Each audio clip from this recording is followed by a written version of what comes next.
For all the talented authors that we get to host, it's still rather rare to be introducing one as accomplished in the business world as Peter Thiel. He has one of the most successful track records of any tech investor entrepreneur over the past decade and a half, starting with PayPal, which began in 1998, and then Palantir Technologies, the data analytics company he set up in 2004. That same year, he made the first outside investment in Facebook. If any of you saw the movie Social Network, Peter was the guy who offered Mark Zuckerberg a startup investment of $500,000. And Peter continues to serve on Facebook's board of directors. He's also provided startup funding for such other well-known ventures as LinkedIn, Yelp, and SpaceX, the private space technology company started by his fellow PayPal founder, Elon Musk. And through his venture capital firm, Founders Fund, Peter continues searching for game-changing companies to help build. But along with his business prowess, Peter has proved himself a philosophical force as well, unafraid to go against conventional thinking. In fact, his views on investing contain a strong contrarian element. He advocates identifying opportunity in places where people are not looking. He contends competition can be bad for business, and monopolies drive progress. And he's argued that much of the technological innovation of recent decades has fallen short. Just go to the website of his Founders Fund, and you'll see the slogan, quote, "We wanted flying cars. Instead, we got 140 characters."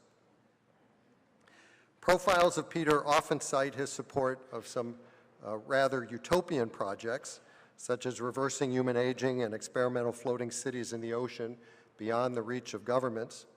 One of his most controversial positions has been to challenge college education, which he's faulted for stifling entrepreneurship.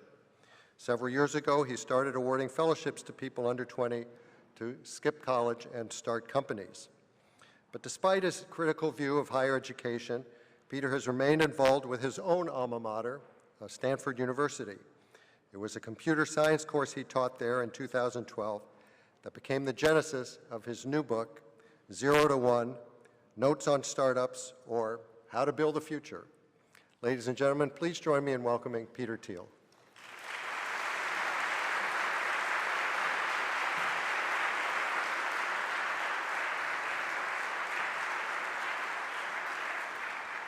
Thank you very much, Bradley.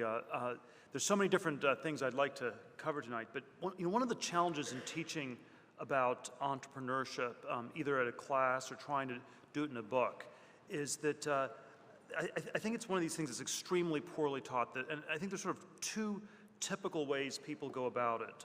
One modality is that you tell anecdotal stories from your own past. So I'd give a speech here tonight, and I'd tell you about how I started PayPal in 98, 99, how we linked money and email.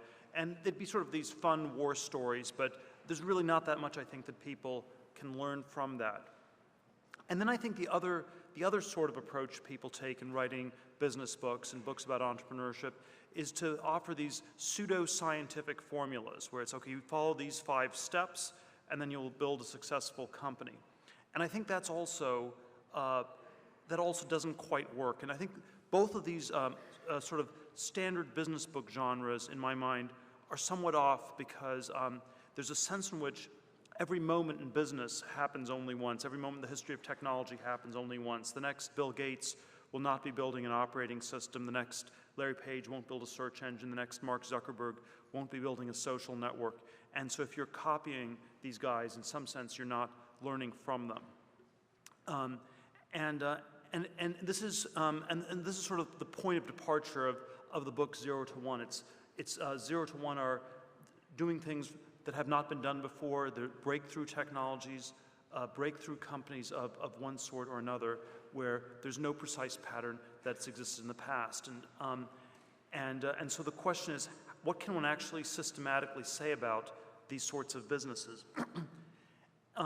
You can't And I try to get at them through all these indirect contrarian questions. The indirect business question is, what great business is nobody building? And then the indirect, more intellectual version of this is, tell me something that's true that very few people agree with you on. And this is always, I think, a fantastic interview question. It's quite a hard one for people to answer for two somewhat different reasons. First, we've all been taught that truth is conventional. It's based on what everybody already widely agrees to be true. And so it seems always really hard to come up with new truths that people have not yet figured out. But I think there's an even sort of more fundamental reason, which is that when you're in the context of an interview, someone's asking you that question. To answer it, you'd have to tell the person something they wouldn't agree with. If they said, oh, I thought of that already, I totally agree with that, that's a bad answer. And so good answers require you to be somewhat courageous, to say things people might not want to hear. And we live in a world, I think, in which courage is in far shorter supply than genius. And somehow both of these things need to be combined to come up with these new ideas and with these new sorts of businesses. So I want to give 3 or 4 answers that I offer in this book. In some ways, 0 to 1 is just a whole series of answers to this question, things that most people believe to be true that I think are not true. And we sort of go through them as a way to sort of get people to think about business in some new ways. And I want to give you 3 or 4 answers to this question today. One of the answers already alluded to in the introduction, and this is sort of the starting point, that if you have sort of a unique company, one of the virtues of building a company of which there are no others in the world is that you don't have to compete. And if you don't compete, you get this monopoly, and then you end up with a very profitable sort of a business. There's the opening sentence from Anna Karenina says that all happy families are alike, and all unhappy families are unhappy in their own special way. And I think the opposite is true of business. All happy companies are different because they found something unique that they could do. All unhappy companies are alike because they fail to escape the essential sameness that is competition. And the chapter title, All Happy Companies Are Different, when I got this published as an excerpt in the Wall Street Journal, they re-entitled it from All Happy Companies are Different to Competition is for Losers, which got a lot of page hits. And is, of course, is sort of, it's a little bit punchier than I would have gone with initially, but it really goes to the core of this thesis, because we're always taught that competition is for winners, that winners are people who compete harder and more than other people. And that's why it's such a shocking idea that if you're obsessed with competition, you're somehow already playing a losing game. If you decided that what you're going to do with your life is compete ferociously, somehow maybe you're already trapped in something that too many people are doing that's ill-advised in one way or another. And so the contrarian idea is, in some sense, that capitalism and competition, people think are antonyms. People think they're synonyms. I think they're antonyms. Capitalist is someone who accumulates capital. A world of perfect competition is a world where all the profits get competed away. And so if you think about like a restaurant business is a business that is incredibly competitive and not very profitable. Nobody ever makes money opening a restaurant. And sort of at the other end, you have these sort of companies like Google, which are very capitalistic. They've had enormous profit streams for 12 years now, and somehow they've had no real competition in search since 2002 in the case of Google, when they definitively distanced themselves from Yahoo and Microsoft. Now, I think this question of competition it's not just sort of it's an intellectual mistake of sorts, and one of the reasons it's so confusing in business is that the people who have monopolies pretend not to have them. The people who don't have monopolies pretend to have them. And so the apparent difference is much smaller than the real difference. And I think in business you can almost say that there's, to first approximation, there only are 2 kinds of companies in this world.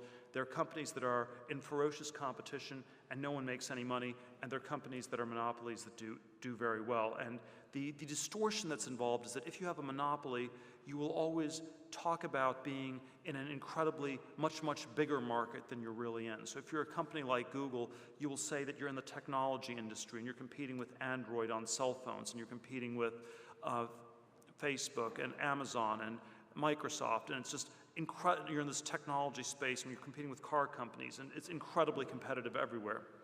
And on the other hand, if you were to open a restaurant here in Washington, D.C., and you're trying to get money from investors, and they say, well, I don't want to invest in restaurants because they all close, you'd say things like, well, this is going to be the only British Nepalese fusion cuisine in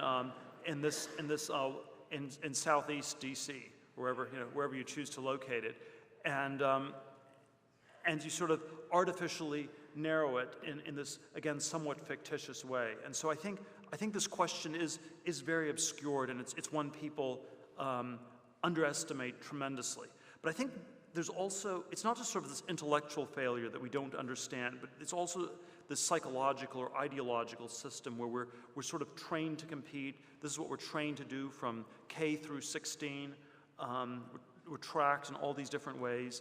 And what competition does is it does make you better at whatever it is you're competing on. So if you're like on a high school athletic team, you're competing, you're becoming a better swimmer, you're competing against the other people on the team, you're looking at the people around you, you're comparing yourself to them, and you're getting better than they are.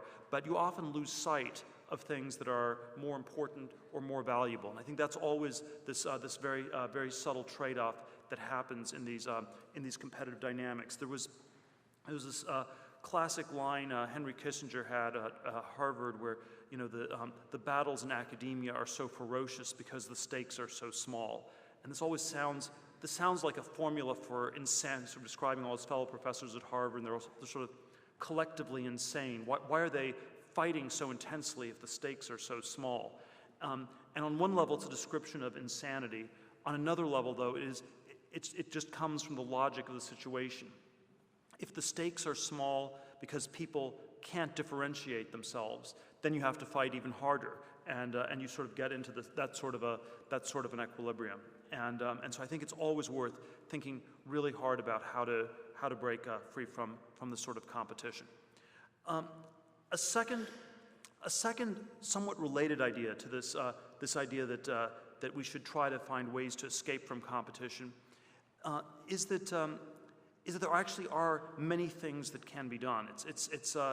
One of the I think one of the sort of common sense intuitions people have about my question, tell me something that's true that very few people agree with you on, is that, well, there are no real answers to that. It's all the answers have already been found. We know everything, and anything we don't know is way too hard to figure out. And I sort of suggest there's this trichotomy of conventions, things everybody already knows to be true, mysteries, things that are impossible for anybody to figure out, and then there are these intermediate things which I call secrets, which you could figure out if you work really hard to figure them out. And I think we're in a world in which most people don't really believe that there are any secrets left. They don't believe that there are any interesting questions or interesting answers to my question they can get to. And there certainly are certain areas in which there used to be secrets and there are none left. So if you were growing up in the 17th or 18th century and you looked at a map and there were some empty spaces on the map, there was a way to find out. It was hard. You'd have to go there, and being an explorer was kind of a dangerous business, but you could go there and you could find out what existed. Today, if you're grown up and you had there probably is not that much left on the map of the world to discover that hasn't been discovered. Or if you were in the 19th century, you could try to be filling out the periodic table of elements. Whereas again, if you were growing up in the 21st century, we probably would be discouraging you from going into a career in geography or basic chemistry, because all these things have been discovered. But what I want to suggest to you is that most things are not like geography or chemistry. Most fields still have a certain openness. I think there's a tremendous amount, certainly in the computer field, where we've seen enormous progress in the last 40 years. And and even though I think there's been less innovation in many other areas, I don't think that it's because we've run out of ideas or it's not possible to find things. I think it's in some ways that we haven't been trying as hard. We've been telling ourselves it's too hard to do things. And so we've had this dual-tracked world where there's been a lot of innovation in bits, less innovation in atoms and things involving, say, energy or transportation or space travel or flying cars or all the things people were talking about in the 50s and 60s. But I think even in a lot of those areas, when I spend time talking to scientists or people working on them, I get the sense that there's a lot more that we could be doing. And I think it's sort of this cultural decision that we've given up on trying for a lot of these things. One of the, it's always hard to speculate on all the different reasons why we've stopped trying to find these secrets, but I think one of them has to do with the sort of flatness that we feel as part of the globalizing world. If you're in a world of 7 billion people, you sort of think, well, someone else has already figured this out, or it's unbelievably hard to figure out and there's no point in trying. And when everybody thinks that about every problem you're working on, then people stop trying and you stop figuring things out. And I think that's one cut on what has happened in our society in many places in recent decades. I think that a belief in secrets is an effective truth. If you think that you can find things, it's hard to do them, but you can do it, you'll be a person who will try, and then that's sort of one of the ways you get started on this sort of a process. So I think that there are many answers to these contrarian questions. I think that these are the core of what makes for great businesses, great ventures. It's the core of a way to escape from the competition that surrounds us in so many contexts. Let me end with a third sort of non-conventional thought, a little bit on a slightly bigger scale. I think that in the 21st century, if we're going to have a successful 21st century, I think it will involve two different modes of progress. One will be copying things that work, globalization, going from 1 to N, horizontal growth. And the other one will be technological progress, going from 0 to 1, vertical, intensive innovation. I always draw these globalization on the x-axis and technology on the y-axis to underscore how I think these two concepts are very different. We always tend to use them too synonymously, and I think it's good to really differentiate these two ideas as very different sorts of concepts. And I think the thing that's worth thinking about in terms of the history of the last few centuries is that there have been periods of globalization and there have been periods of technology, and they have been actually quite disconnected. So the 19th century was a period when you had both globalization and technology. You had a lot happening on both. 1914, World War I starts, globalization goes massively in reverse, trade goes down, there's, the whole world sort of gets more fragmented, and it probably goes in reverse, I would argue, all the way till 1971, when Kissinger goes to China and globalization restarts. And we think of the last 4+ decades as the period when China has been sort of the core of this globalizing world once again. But at the same time, there's enormous technological progress. So 1914 to 71 is a period of massive technological innovation, whereas there was not that much globalization. And then since 1971, we've had enormous amounts of globalization and sort of a somewhat more limited technological progress, more focused on computers. And I think this is sort of reflected in the way that we talk about the world. In the 1950s or 1960s, people would have talked about a first world and a third world. The first world was that part of the world that was accelerating technologically. The third world was that part of the world where everything was sort of just permanently messed up and broken. And today we would talk about a developing and developed world. The developing part of the world is that part that's copying the developed world. It's, it may skip a few steps, but it basically is this pro-globalization dichotomy. It's this convergence theory of history where the developing world will become like the developed world.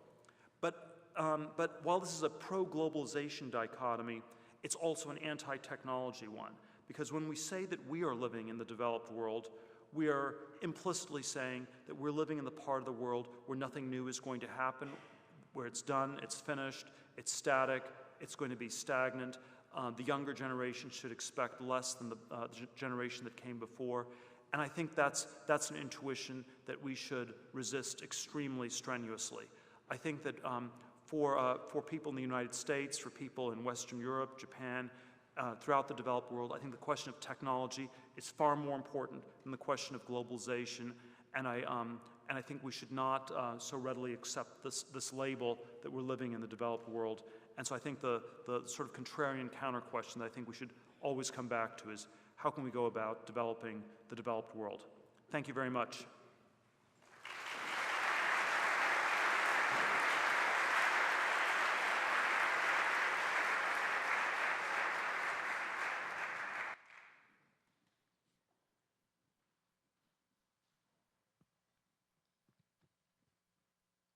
Yeah, they're on, right?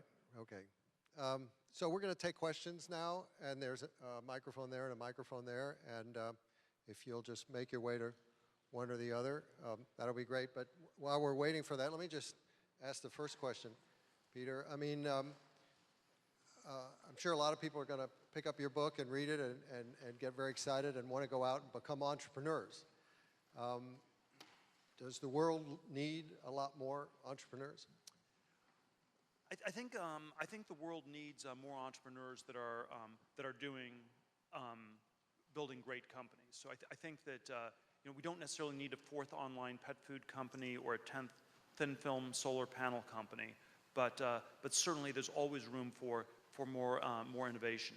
I'm always a little bit hesitant about the word entrepreneur. I was talking to one of my friends a few years ago, asking him, what do you want to be doing in 5, 10 years' time? Oh, it's really clear, I want to be an entrepreneur. And I think that's often sort of like saying, I want to be rich or I want to be famous. And you should never think of being an entrepreneur as a line item on your resume. You should always think of it as something you do. You start a company as a way to solve an important problem. It's sort of a crazy thing to start a company, but sometimes the best way to solve problems is to start small new businesses, small new ventures of one sort or another. And so that's why you become an entrepreneur, in order to solve an important problem, not to have a line item on your resume. You think entrepreneurs are made or born? It's probably, there probably are, I have a whole chapter where I go through this, but I think there's probably some combination of nature, nurture, some part of it's mythological, so it's always so hard to know what actually happened. So much of this gets fictionalized in strange ways. I think you often have these fairly extreme, somewhat charismatic people who help start these businesses. There's some exaggeration, and then I think it's some combination of some extreme traits that they also end up cultivating over time. Okay, well, it looks like we have quite a few questions. Which side do you want to start with? Sure, let's go ahead and let's just, yeah. Sure thing. Peter, love the book. Thanks for writing it. Thank you for putting the Unabomber and hipster side by side. I think that was the first time that's ever been done. My question is, I recently left the military.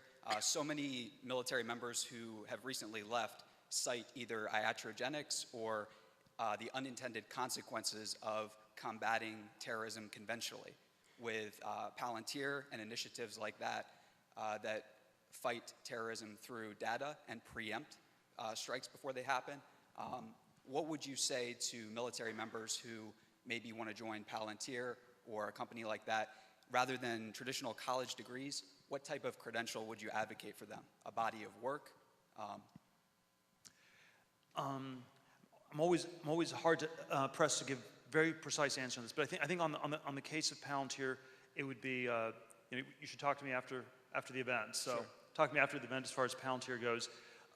In general, I think one of the skill sets that is very much where there is still an enormous shortage in our society are all forms of computer programming in all these different ways, and it is something people can learn fairly quickly.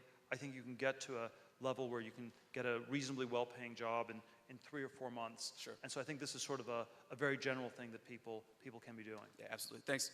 Thanks. Hi, Peter. Thank you for your time.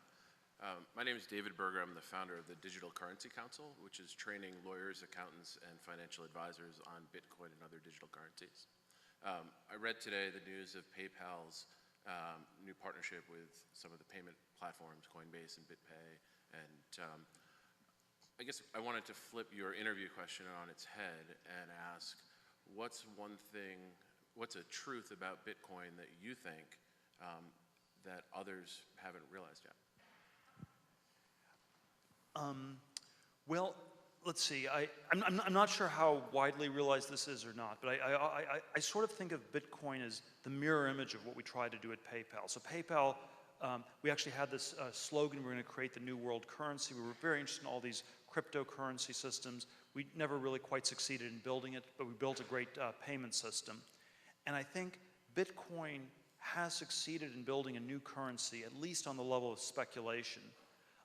But there isn't that much you can do with it in terms of making actual payments. And so I think that I think people have to figure out how to get the payment part to really work, and not just for super sketchy illegal transactions, also for things where people don't want to put up with enormous hassle to enable a transaction to go through.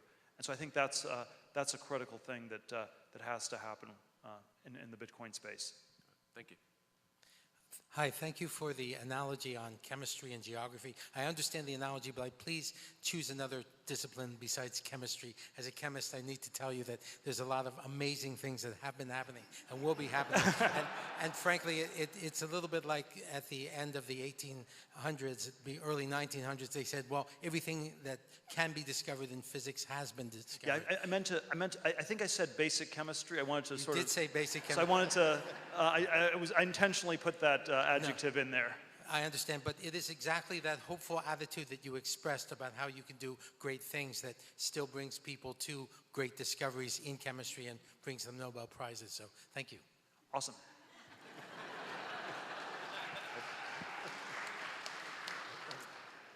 Hi, Mr. Thiel. My name is Jess. I'm a former U.S. government intelligence analyst who left government and went to business school and got his MBA.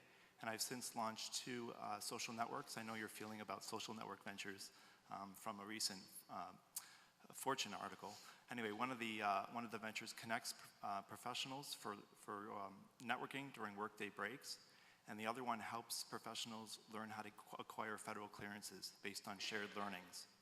My question for you is, before you were wealthy, what strategies did you use to get people to help you when it wasn't immediately clear to them that it was in their self-interest? I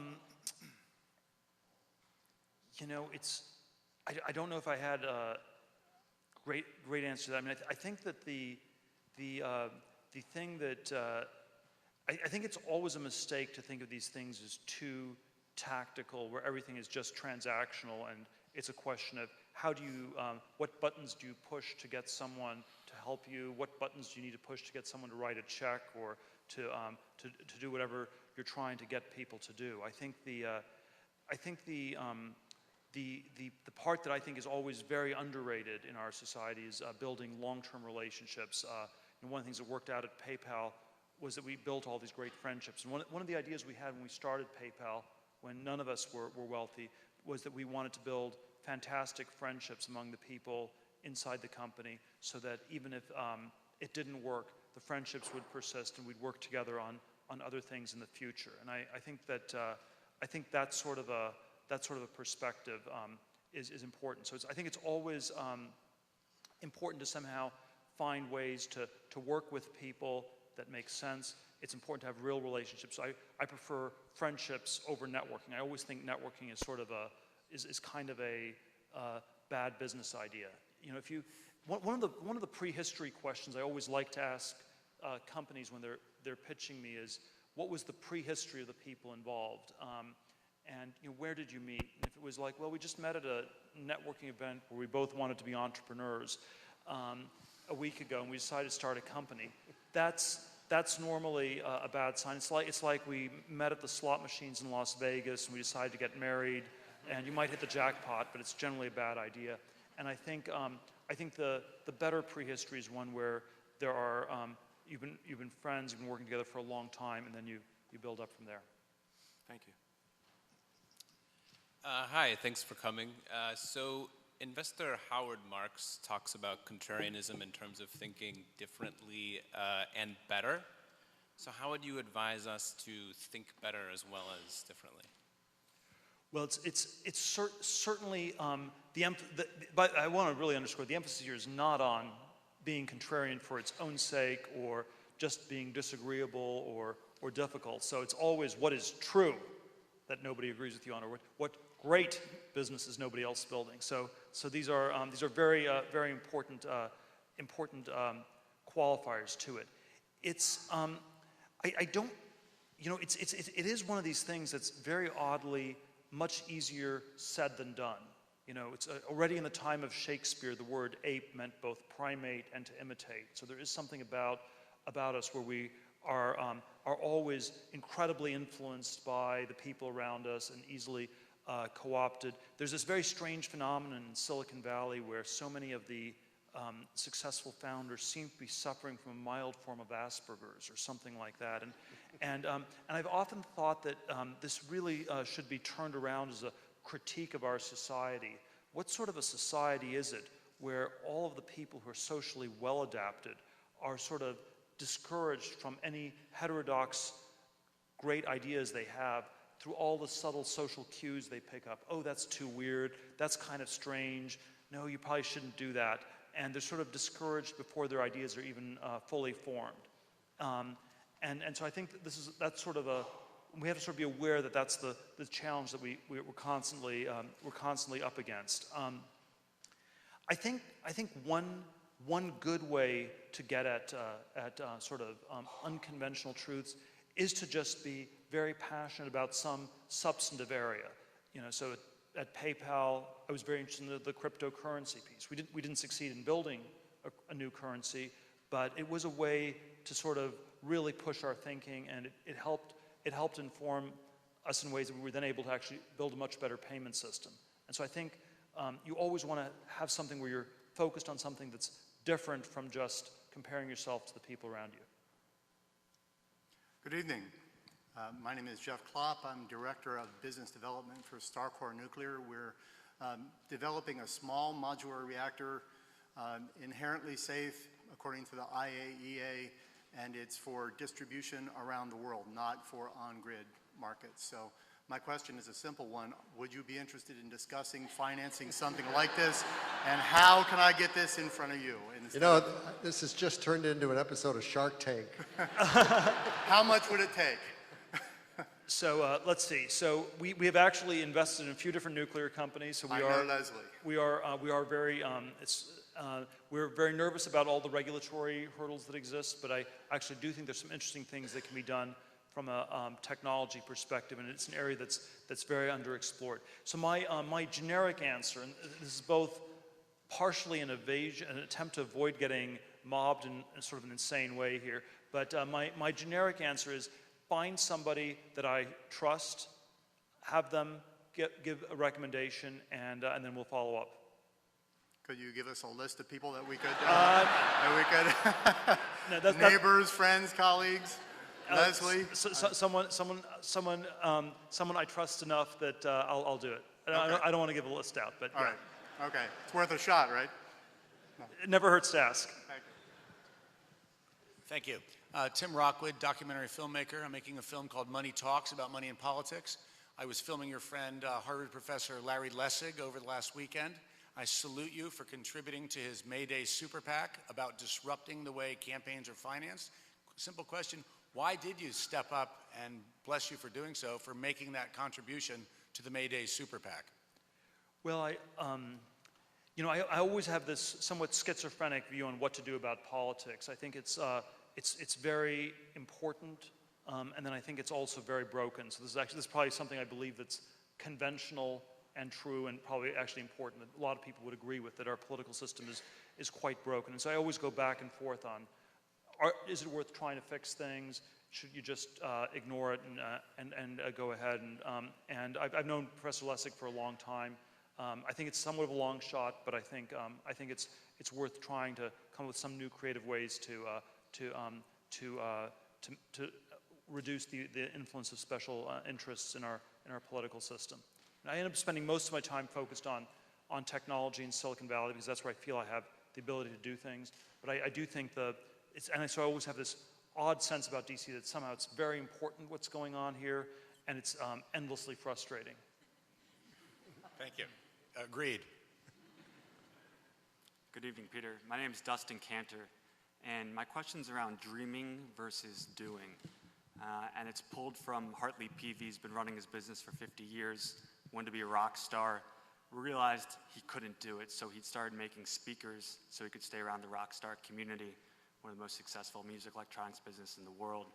I couldn't be a professional athlete, so I said, let's support health and fitness professionals because a lot of people need to lose weight. I'll make my way around the healthiest people. What do you say to entrepreneurs who are looking through their different choices as far as what business they'll pursue and how to attract the right types of mentors and investors, as for someone for myself who needs doctors in our first round of funding and so forth. So I wonder, how do we stop dreaming and start doing? Yeah, I generally think we should do more, and dreaming is ambiguous. I think there's some times where it's actually really cool to have dreams that are incredible.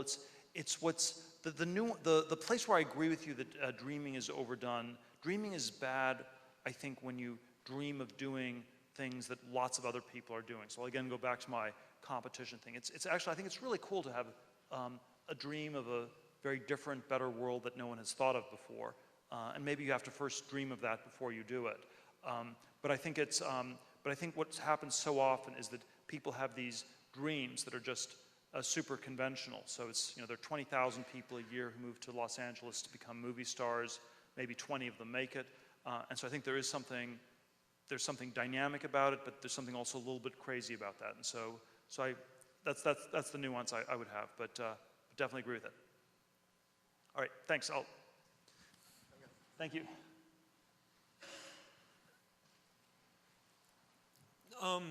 So my name is Mark Lutter. I'm a PhD student in economics, and you donate to the Seasteading Institute, and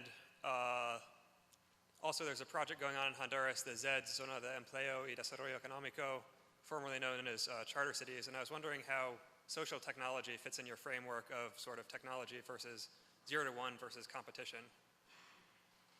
Social technology as in Seasteading innovating different forms of governance. Let's see, there's a lot of different things in that question. The Seasteading project was a very small side project I got involved with. It got tremendous attention, tremendous interest, because there's always this sense that our frontier is so closed, and that there's no new place for people to go. And the U.S. Used to be defined as a country where there was always a frontier where you could move to, and so if you say, well, maybe the frontier is to be found in the ocean, that actually engages people in a conversation, because there are all these questions. Would you organize society differently if you could start with new governments, new communities? How would you redo that? And so I do think that we should be trying many different kinds of things. I generally think that I think if you want to have a fantastic business, you want to be doing something one of a kind. So if you could start a new country, probably the right business model would be to start one that's somehow very differentiated from other countries, and that's how you'd have a super successful country. Whereas if you did one that was very undifferentiated, that might be less successful. And so it's always a good question. What is the? I think the business model of the United States today, as a country, for example, is that we're the country where people do new things. And that's our advantage, that's our comparative advantage. We have to think really hard about how to maintain that. If we ever lose that, then we're just in this, even more crazed global competition with everybody else. Thank you. Peter, thank you for writing the book. If I was the Wizard of Oz and I could grant you one wish to solve a social problem that's important to you, what would it be and why? I'm never sure whether I should believe the implicit hypotheticals in these questions, I mean, I might ask for 3 wishes, I don't know, but no, seriously. Well, here's your moment to dream. Yes. I think this is not a precisely defined, I'll give a vague answer and then I'll give a more specific answer. So I think the vague general answer is that I'd like us as a society to believe more in the future. I think we live in a capitalist and financial age. We do not live in a scientific or technological age. And I actually think that most of our culture is actually quite hostile to science and technology. We don't want technology to happen.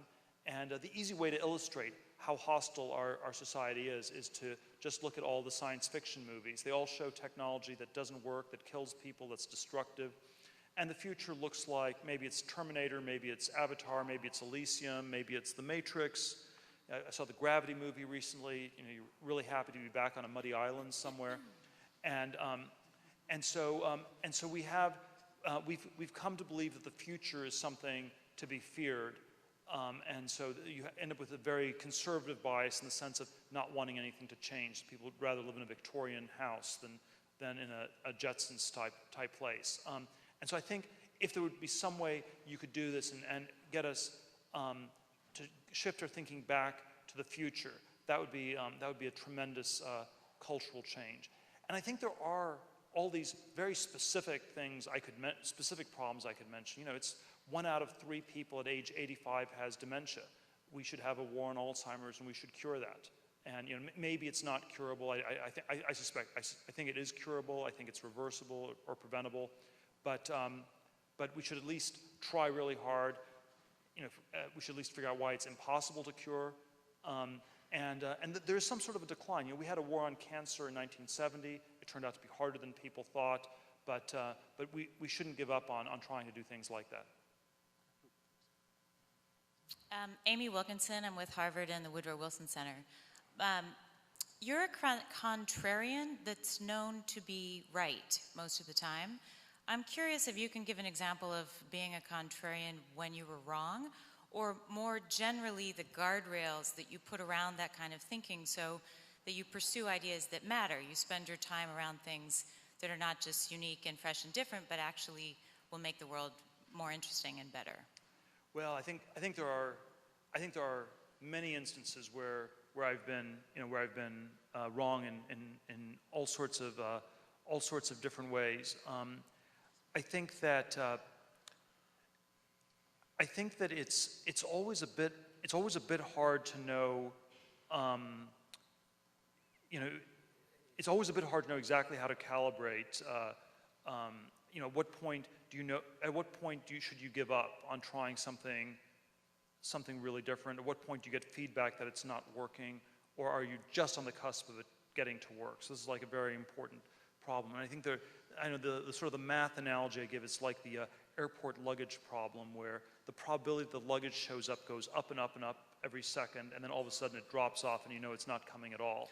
And so similarly, there are things where we should work on them, and we should think the success is getting closer and closer. But at some point, when it hasn't worked, there's sort of an indication that maybe we're altogether off. I would say one perspective I have, though, is that I think that even if you're in the consensus and right all the time, that doesn't get you very far. You know, if you get an A on every test, this is sort of, you're still just tracking with where so many other people are. And I think the real value comes from being right and being outside the consensus, and that's what one should explore. And so I think it's often often the things I have the biggest regrets about are times when I sort of got caught up in the consensus, even though I should have known better. And those are probably the places where I think I made the most mistakes. Can I just follow up on that and ask you a little bit about dealing with setbacks or failures? I mean, you've been so successful that your setbacks and failures, such as they've been, tend to be glossed over. You talk about one in your book, the disappointment that you felt in not getting a Supreme Court clerkship, and how in retrospect that ended up being probably one of the greatest things to happen to you. But how have you dealt with some of your other setbacks? Well, I've had my share of setbacks. I ran a global macro fund. We we lost money in 09, 010, and a lot of investors pulled out. I mean, it had a very good run, but that was definitely a setback of sorts. Not getting the Supreme Court clerkship at age 25 was the end of the world. I mean, it was like unbelievably traumatic. It was like, because I think that when you're in these very talented, hyper-competitive tracks, so much of your identity gets wrapped up in just getting that one next prize, that one next thing.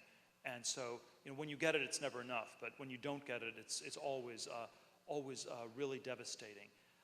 My own sense is I think you should always try to learn from these things. You try to put them in perspective. But in general, I'm actually somewhat skeptical of this idea that there's a lot to be learned from failure, or that there's something terribly good about failure. I think every time a company goes out of business, it's not this is not like some beautiful aesthetic working of the market, or it's not some great learning experience. I think every death is a tragedy, and the death of every business is a tragedy, and we should try to prevent these things. And I'm not sure people actually learn that much from failure in general, because I think in many cases failure is very overdetermined. You failed for a whole series of different reasons, and you won't actually, and so you do it the next time around.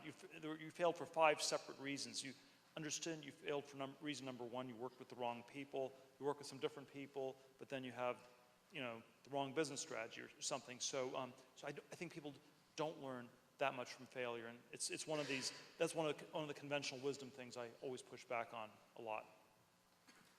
Hi, Mr. Thiel. My name is Ruhul Desai, and I'm a 19-year-old Georgetown sophomore. I run a company called Trendify, which actually uses data to predict all those things you mentioned that kill businesses. On Will Legate's recommendation, I'm actually applying to the Thiel Fellowship this year. So I wanted to know, who was your best mentor, and how did they shape your thinking? Also, would you tell Chamath Palihapitiya at Social Capital I say hi? I'm not sure I will do all those things, but I'm always bad at answering the mentor question, because I think that probably my parents influenced me the most. I learned a lot from various friends I worked with at PayPal. There's something about that was very formative. But I think people in Silicon Valley are generally quite bad at answering the mentor question, because everything has this sort of new, wasn't done before aspect to it. And so the question of role models is always a very tricky one. Thank you. Dick Frankel, another chemist, but not at all a chemical question, an ethical question. I don't know how involved you remain in PayPal, quite possibly not at all, but... not at all. I think but go ahead. The thing is, PayPal asserts that it does not deal with racist or other such nasty organizations, and yet when we pointed out to them a site that they were serving, which was as nasty as you could think of, they evaded the question, avoided it, and did not do anything about it. Well, I can't speak to the details of what was involved. I've not been involved with PayPal for 12 years. So I think there's always, inside these companies, there's always some balancing of, is there freedom of speech, is there freedom of commerce, or is what people are doing really bad? And it's somewhat of a case-by-case determination. But I can't really speak to that since I haven't been involved for 12 years. Hi, Peter. Good evening. Thanks for coming out. I'm Eric Bremen. I wanted to ask you, especially given your comments about failures being tragedies, if you could comment, if you have 2 choices between pursuing something truly great, although you know there's a high chance of failure and perhaps failing, versus pursuing something that it's still above average, perhaps exceptional in some way, but lower risk with a higher chance of succeeding. Could you comment on, those 2 options? Something great, likely failing; something more mainstream, likely succeeding. Well, I would just push back on the premise of the question. So I don't like thinking of these things in these sort of probabilistic terms. I don't think we ever know what the odds really are. you know, when I worked at a big law firm in New York, one of my friends one day had bought a lottery ticket, and I was telling him, that's a really stupid thing. You know, the lottery's just a tax on dumb people. Why are you paying this tax? And he had sort of a fairly good comeback line, which was, well, Peter, how can you complain about buying a lottery ticket? You're working at this big New York law firm. You sort of just bought a lottery ticket with your whole life. You won't know what happens for 8 years, whether or not you make partner. It's just one giant lottery ticket. And this was, and the odd thing, it was on some level he was right, but the odd thing about it was, of course, that if you talk to most lawyers, they don't think of themselves as taking crazy risks. They think of it as like a super low-risk career, even though it ends up being, in practice, I think, quite risky in some strange ways. So I think one of the challenges is that we can never quite measure what these probabilities are, what these risks are. You know, there's sort of this very important philosophical question in business: how much of it is luck? How much of it is due to skill? You can't actually figure this out because you can't run the experiment twice. It just happened once. My own bias is that we should not think so much in terms of luck. I try to think in terms of conviction. You know, is it going to work? Is it not going to work? And if you say the odds are, let's say, you say the odds are 20% that this great thing is going to work, well, why is it only 20%? You know, you just think through all the different steps, and that's the sort of thing I would try to do. As an investor, you know, there's always this temptation to treat people as lottery tickets or companies as lottery tickets. And it's like, I'm not quite sure this is going to work. It's high risk, high return. I'll invest $1 million. I'll see what happens. And I don't like doing it first of all, I think it's a bad way to treat people. You shouldn't treat people like they're lottery tickets or companies even. But it also makes for bad investments because whenever I think in probabilistic terms, I've often already psyched myself into buying a lottery ticket. I've already psyched myself into losing in a way. And the things that have worked best have been the ones where there's a very high level of conviction. And so when people speak in probabilistic terms, I often think that it ends up being just, you know, that luck is just this word that we use when we get too lazy to think about things. And instead of attributing things to luck, we should try to think really hard about what's going on, or maybe, you know, luck is like an atheistic word for God. And we should try to master luck and not let it master us. Thank you. Hi. Well, you've talked a lot about how you actually pick your investments, but I was curious in how you source them out, particularly in your early days when you didn't have email bombs and, you know, your mailbox full. So sorry, what's the? So how did you find Facebook, for instance? You know, how did you find LinkedIn? Were you knocking doors? Was it just a random email? Was it someone that got to you? Well, no. Again, I think it's I think sort of this sort of random search process is not the best way to go about doing things. You know, I'll say something about the Facebook investment in 2004. You know, my friend Reid Hoffman, who started LinkedIn, and I had been thinking about the social networking business for quite a long time. He had started a company called SocialNet as far back as 1997. So he already had the whole idea of social networking in the name of his company 7 years earlier. There were all sorts of things that didn't quite work. They sort of had this theory that you'd have these avatars on the internet and it would all be in virtual reality, and I'd be a dog and you'd be a cat, and we'd figure out how we would relate to each other in cyberspace, and it turned out people didn't really want that. But so we were actually thinking about this for a long time. And then after 2002, after eBay bought PayPal, we started looking at all these different social networking businesses, and Facebook. So once you'd done that sort of homework, Facebook was an absolute no-brainer. It was really a low valuation. They just needed money to buy computers.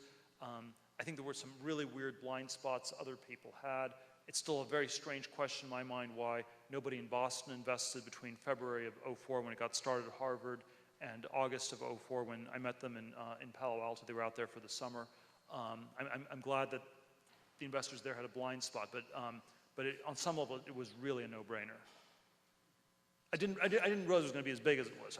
I won't say that I was able to predict that, but you know, in that context, it was an absolute no-brainer.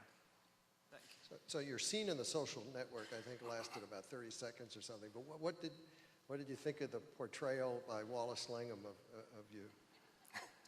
You know, I was glad. I felt that the whole Social Network film was meant to be incredibly nasty. So I was quite glad that my portrayal was extremely brief. So I came off better than most of the other people in that film.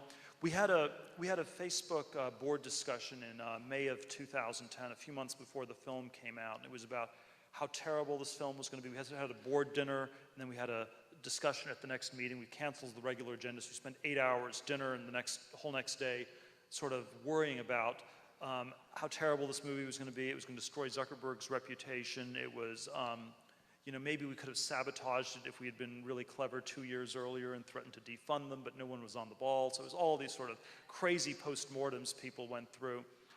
And I do think it was, you know, it's sort of the zero-sum world that's portrayed in The Social Network. I don't think has anything in common with Silicon Valley. I don't think Zuckerberg stole anything. This was a question I looked at very carefully when I invested in August '04. I don't think the people on the two rowing twins were really the sort of people you expect to be programming a lot. I think one of the factual details that got lost in the movie is that, you know, their dad was a plaintiff's lawyer, and he sort of saw this as the case of a lifetime. I always find that to be a kind of interesting factoid that's worth pointing out. But I think it's sort of I do think Hollywood is a very zero-sum world, and so somehow it is an accurate portrayal of the very screwed up relations that dominate Hollywood. But I think it was a movie that also in a weird way backfired culturally. So by the time the movie came out 4 or 5 months later, we just rented a whole theater. Everybody at Facebook went to see it the day it came out. We just decided we had to own it. And people actually interpreted it fairly positively. They ignored all the negatives, and they just sort of said, you know, we thought Zuckerberg was really inspiring, how hard he worked. It's sort of what happened with the Oliver Stone movie Wall Street in the '80s, where there were all these people who watched the movie and became investment bankers, and they'd come up to Stone and they'd tell him, "It was because of your film that I became an investment banker." And it's like, well, that wasn't really what I was trying to do, but no, you just had to stop the movie 10 minutes before the end when they made a lot of money and before they went to jail. And I think The Social Network is sort of a much, even though it's a nasty film, it's much less nasty than the Wall Street movie was. And I think in our zeitgeist, it captured a lot. I think Silicon Valley is a place where young people are coming to in the U.S. to build a future, and I think that's a positive trend relative to New York, which dominated our country for so many decades. We have time for 4 more questions. Hi, Peter. I'll try to make them super fast. Maybe we can get a few more in, but I'll try to make them super fast. My name is Will. Thanks for a great book and for coming out tonight. I hear a lot about the strong bias toward particularly to young and particularly young founders in Silicon Valley, the whole ageism thing, if you will. Would you comment on that phenomenon and specifically how you as an investor view age and if it's a factor in whom you invest in? Well, I don't think there's any time that is the necessary time you can become an entrepreneur. I think you can become an entrepreneur at age, you know, under age 20. You can become one in your 50s or 60s. So I think there's sort of a wide range of different times and places people can do these things. I do think empirically one of the very odd things that happens is that you know, you'll talk to a lot of people and they'll say, well, I'm not ready to be an entrepreneur. I'm going to get some experience. I'm going to save some money, and then I will start a business later on. And I think that's actually very unusual. That seems to happen very rarely. People often end up getting sort of sucked into these high-paying jobs with high consumption patterns, and it's very hard to break that cycle. So I do think there's something where it's somewhat easier to do this in your 20s, but it always depends a lot on what your personal expenses are like. I'd say like the basic. One of the criteria that I've often given is that the CEOs of startup companies, the less they get paid, the better they were. When I look at the whole portfolio I invested in, and when you have people saying, well, I'm not going to do this unless I get paid a certain amount, that often sort of gets them set off the wrong way. Thanks. So I was interested in some of your thoughts about higher education and the value of a university degree and the importance of, in fact, just going out into the world. As a young person, myself and many of my friends are shackled to enormous student loan debt. And I think I agree with the idea that there's much more value to be had in actual experience and actually going out and doing things. But we live in a world that is very married to the idea of degree upon degree, and there's this oversaturation of education now where you can barely get a job making coffee without a master's in socioeconomics. So I'm curious what you think would be the way to sort of wean the world off, or the markets off their obsession with degrees and higher education, and young people who are 29 before they do anything and have a couple $100,000 in debt when they do it. I think we have like a giant bubble in education. It's in some ways even more insidious than the housing bubble in the last decade. I think the housing bubble was sort of a middle class phenomenon. The education bubble is sort of an upper middle class phenomenon. And so there was the media, which sort of sets the cultural tone in our country, is sort of an upper middle class institution. And so throughout the housing bubble, there was a counter-narrative. We made fun of it. It was all these really stupid people in Phoenix and Las Vegas and Miami that were buying all these condos. And there was a counter-narrative that was possible. There is no counter-narrative to the education bubble because the people in the media typically went to all these great schools. Their identity is very much wrapped up in this. And so it's very hard to question, and that's, I think, one of the reasons this bubble has gotten to be so extraordinarily large. We have now over $1 trillion in student debt, and it's a really tricky question, counterfactually, how good this is. It's true that people who go to college do better than people who didn't, but maybe the colleges just pick the more talented people, and the question that never really gets asked is, how much more did people actually learn? Was it learning, or was it just some sort of selection signaling type effect? My guess is that the education bubble will end when people sort of stop believing in it. I don't have a formula for what the alternative is. The somewhat troubling analogy I give, or I'm not sure it's troubling, but the analogy I sort of think of is that I think the universities are about as corrupt as the Catholic Church was circa 1500, 500 years ago. There's sort of there's some diversity. There's the diversity between the political science department at Harvard and at Yale is probably no greater than that between the Dominicans and Franciscans. You have all sorts of internal debates, but it's this very monolithic kind of a system. We're charging these indulgences that cost more and more for this priestly professorial class that confers degrees on people. You're told that the only way to be saved is to get a college diploma. If you don't get a college diploma, you will go to hell. And the message that I have, which is somewhat troubling, is like that of the 16th century reformers, which is that you have to figure out how to save yourself. And there is no institution, and that's a really troubling message. But that's sort of what I believe, and I think as more people come to believe that, I think this bubble will collapse. Peter, I'm getting the hook from our timekeepers. Peter's going to stay and sign, and then he's got to get someplace else.